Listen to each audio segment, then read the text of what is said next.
ಕೇಂದ್ರ ಸಚಿವ ಪ್ರಹ್ಲಾದ್ ಜೋಶಿ ಅವರು ಮುಖ್ಯಮಂತ್ರಿ ಸಿದ್ದರಾಮಯ್ಯ ಅವರು ಜಿಎಸ್ಟಿ ಕುರಿತು ತಪ್ಪು ಮಾಹಿತಿ ಹರಡುತ್ತಿದ್ದಾರೆ ಎಂದು ಟೀಕಿಸಿದ್ದಾರೆ. ಮೆಟ್ರೋ ಯೋಜನೆಗಳಂತಹ ವಿಷಯಗಳ ಬಗ್ಗೆ ಸಿದ್ದರಾಮಯ್ಯ ಅವರು ಪ್ರಧಾನಿ ಮೋದಿ ಮತ್ತು ಬಿಜೆಪಿ ವಿರುದ್ಧ ವಾಗ್ದಾಳಿ ನಡೆಸಿರುವುದು ವರದಿಯಾಗಿದೆ. ಅಕ್ಟೋಬರ್ 21 ರಂದು ಬೆಂಗಳೂರಿನ ರಸ್ತೆಗುಂಡಿಗಳನ್ನು 1 ವಾರದೊಳಗೆ ಭರ್ತಿ ಮಾಡುವಂತೆ ಅಧಿಕಾರಿಗಳಿಗೆ ಸಿದ್ದರಾಮಯ್ಯ ಸೂಚಿಸಿದ್ದರು. ಸಿದ್ದರಾಮಯ್ಯ ಅವರು ಅಕ್ಟೋಬರ್ 21 ರಂದು ಪೊಲೀಸ್ ಸಂಸ್ಮರಣಾ ದಿನಾಚರಣೆ ಕಾರ್ಯಕ್ರಮದಲ್ಲಿ ಭಾಗವಹಿಸಿದ್ದರು. ಬಿಜೆಪಿ ನಾಯಕರು, ವಿಶೇಷವಾಗಿ ಆರ್.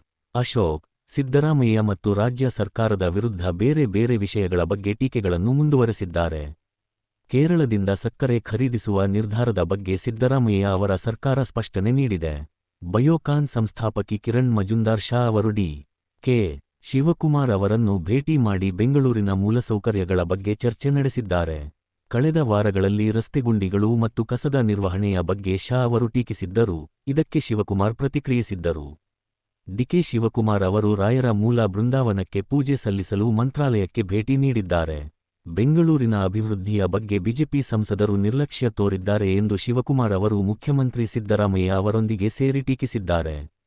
ಮುಖ್ಯಮಂತ್ರಿ ಸಿದ್ದರಾಮಯ್ಯ ಮತ್ತು ಸಚಿವ ದಿನೇಶ್ ಗುಂಡೂರಾವ್ ಅವರೊಂದಿಗೆ ಗಾಂಧಿನಗರ ವಿಧಾನಸಭಾ ಕ್ಷೇತ್ರದಲ್ಲಿ ವೈಟ್ ಟಾಪಿಂಗ್ ಮತ್ತು ಸಮಗ್ರ ರಸ್ತೆ ಅಭಿವೃದ್ಧಿ ಕಾಮಗಾರಿಗೆ ಡಿಕೆ ಶಿವಕುಮಾರ್ ಚಾಲನೆ ನೀಡಿದ್ದಾರೆ.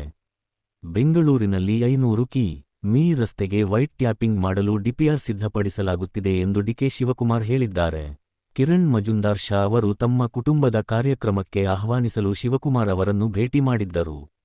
ಹಾಸನಾಂಬ ದೇವಸ್ಥಾನದ ದರ್ಶನದ ಕೊನೆಯ ದಿನದ ನೇರ ಪ್ರಸಾರವನ್ನು, ಮತದಾರರ ಪಟ್ಟಿಯನ್ನು ದುರ್ಬಳಕೆ ಮಾಡುವ ದೊಡ್ಡ ಷಡ್ಯಂತ್ರದ ಭಾಗವಾಗಿ ಆಳಂದ ಪ್ರಕರಣವಿದೆ ಎಂದು ಡೆಕ್ಕನ್ ಹೆರಾಲ್ಡ್ ವರದಿ ಮಾಡಿದೆ. ಅಮೆರಿಕ ಅಧ್ಯಕ್ಷ ಡೊನಾಲ್ಡ್ ಟ್ರಂಪ್ ಅವರು ಫೋನ್ ಕರೆ ಮಾಡಿ ದೀಪಾವಳಿ ಶುಭಾಶಯ ತಿಳಿಸಿದ ಬಳಿಕ ಪ್ರಧಾನಿ ಮೋದಿ ಅವರು ಎಕ್ಸ್ನಲ್ಲಿ ಹಿಂದಿನ ಟ್ವಿಟರ್ ಪೋಸ್ಟ್ ಮಾಡಿ ಧನ್ಯವಾದ ತಿಳಿಸಿದ್ದಾರೆ. ಅಮೆರಿಕ ಅಧ್ಯಕ್ಷರು ಮಾತುಕತೆ ವೇಳೆ ರಷ್ಯಾದಿಂದ ತೈಲ ಖರೀದಿ ಅಥವಾ ವ್ಯಾಪಾರ ಸುಂಕದ ಬಗ್ಗೆ ಪ್ರಸ್ತಾಪಿಸಿದ ಕುರಿತು ಮೋದಿ ಅವರು ಯಾವುದೇ ಹೇಳಿಕೆ ನೀಡಿಲ್ಲ. ಕೇಂದ್ರ ಗೃಹ ಸಚಿವ ಅಮಿತ್ ಶಾ ಅವರ 60ನೇ ಹುಟ್ಟುಹಬ್ಬದ ಅಂಗವಾಗಿ ಪ್ರಧಾನಿ ಮೋದಿ ಅವರು ಅವರಿಗೆ ಶುಭಾಶಯ ಕೋರಿದ್ದಾರೆ.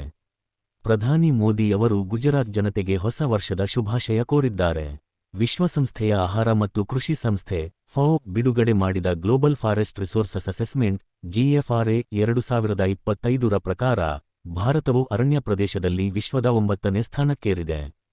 ಈ ಸಾಧನೆಯನ್ನು ಕೇಂದ್ರ ಪರಿಸರ ಸಚಿವ ಭೂಪೇಂದರ್ ಯಾದವ್ ಅವರು ಪ್ರಧಾನಿ ಮೋದಿಯವರ ನಾಯಕತ್ವಕ್ಕೆ ಸಲ್ಲಿಸಿದ್ದಾರೆ. ದೆಹಲಿ ಮುಖ್ಯಮಂತ್ರಿ ರೇಖಾ ಗುಪ್ತಾ ಅವರು ಪ್ರಧಾನಿ ಮೋದಿ ಅವರನ್ನು ಭೇಟಿ ಮಾಡಿ ದೀಪಾವಳಿ ಶುಭಾಶಯಗಳನ್ನು ವಿನಿಮಯ ಮಾಡಿಕೊಂಡರು. ಡೊನಾಲ್ಡ್ ಟ್ರಂಪ್ ಅವರ ರಷ್ಯಾ ತೈಲ ಖರೀದಿ ಕುರಿತ ಹೇಳಿಕೆಗಳ ನಂತರ ಕಾಂಗ್ರೆಸ್ ನಾಯಕ ರಾಹುಲ್ ಗಾಂಧಿ ಸೇರಿದಂತೆ ಕೆಲವರು ಪ್ರಧಾನಿ ಮೋದಿಯವರ ವಿದೇಶಾಂಗ ನೀತಿಯ ಕುರಿತು ಟೀಕಿಸಿದ್ದಾರೆ. ಮಲೇಷಿಯಾದಲ್ಲಿ ನಡೆಯಲಿರುವ ಆಸಿಯಾನ್ ಪೂರ್ವ ಏಷ್ಯಾ ಶೃಂಗಸಭೆ ಮತ್ತು ಸಂಬಂಧಿತ ಸಭೆಗಳಲ್ಲಿ ಪ್ರಧಾನಿ ಮೋದಿ ಪಾಲ್ಗೊಳ್ಳುವ ಸಾಧ್ಯತೆಯಿದೆ. ಈ ಕುರಿತು ಅಂತಿಮ ದೃಢೀಕರಣ ಇನ್ನೂ ಬಾಕಿ ಇದೆ. ಅಕ್ಟೋಬರ್ 24ರಿಂದ ಪ್ರಧಾನಿ ಮೋದಿ ಅವರು ಬಿಹಾರ ವಿಧಾನಸಭಾ ಚುನಾವಣೆ ಪ್ರಚಾರದಲ್ಲಿ ತೊಡಗಿಸಿಕೊಳ್ಳಲಿದ್ದಾರೆ.